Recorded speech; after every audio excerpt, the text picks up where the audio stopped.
काही ठिकाणी कसं असतं, आता समजा गावाकडचा एरिया किंवा आता शहरी भागात पण खूप सगळं लाईट कट होते, खूप वेळा लाईट जाते.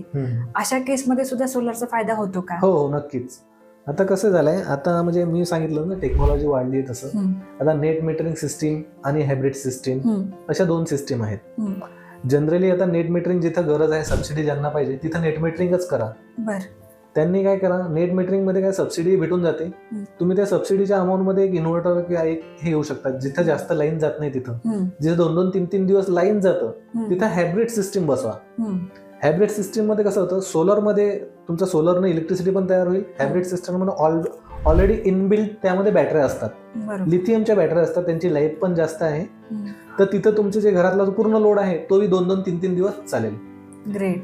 कारण हा प्रॉब्लेम बऱ्याच ठिकाणी हो, खूप ठिकाणी आहे, हा मोठ्या मोठ्या सिटीत पण आहे.